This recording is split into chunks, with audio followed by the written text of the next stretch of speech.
Last night, Miami went on the road in Game 1 and stole a victory to give themselves home court advantage. They did it to the Bucks in round 1, they did it to the Knicks in round 2, and now they're doing it to the Celtics in the Eastern Conference Finals.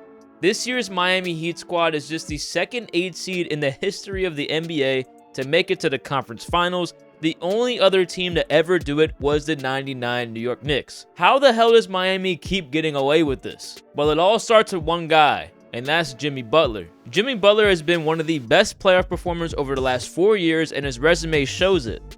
This is Jimmy in Miami's third appearance in the conference finals over the last 4 years, once as a 1 seed, once as a 5 seed, and now as an 8 seed, all of them coming against the Boston Celtics. In the 3 of those 4 years where Jimmy and the Heat have made it to at least the conference finals, Jimmy's play has always risen to the occasion. In 2020, he jumped from 19.9 points per game to 22.2. In 2022, he jumped from 21.4 points a game to 27.4. And now this year, he went from 22.9 points per game to a career best 31.5. The most intriguing change for me from regular season to playoffs for Jimmy is that all of a sudden he wants to become a 3-point shooter too. In 2020, he went from 24.4% to nearly 35%. In 2022, he went from 23.3% to nearly 34%. And now this year, he goes from 35% to 37.5%. This year alone, it's hard to argue against Jimmy being one of the best players in the playoff this year, if not the best player in the playoff this year. He reminded everyone of that last night after dogging the Celtics in just a myriad of ways. 35 points, 7 assists, 5 rebounds, a playoff career high 6 steals on some really efficient shooting splits to boot. Jimmy is the core reason why Miami is doing so well in the playoffs this year, but there's more credit to go around. The defense that Miami plays as a team is truly remarkable, and it was on full display last night in the second half. Bam Adebayo's offensive production has taken a hit, but he has been the linchpin of Miami's phenomenal defense. Of the 4 remaining teams in the playoffs, Miami has the second best defensive rating at 111.7, which is nearly 3 points lower than their regular season defensive rating of 114.4, which was 8th amongst all 30 teams. The first thing Miami does so well as a team is contest 3-point shooters. Boston shot just 5 of 16 last night from 3 in the second half, which allows Miami to open up a comfortable lead for themselves heading into the fourth quarter. This possession is a great example of helping the helper.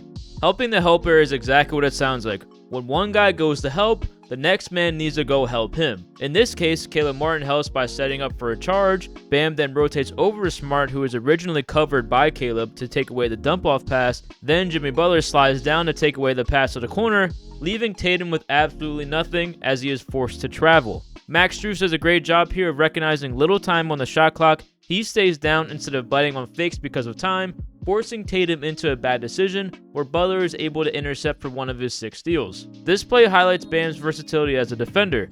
He first shows help on Jalen to force him out of the post, then quickly recovers back to his man to get a good contest on the 3. Miami then crowds Al, where he makes a dangerous pass, which is picked off by Jimmy Butler. On this possession, Bam switches on to Brogdon and stays locked with him step for step.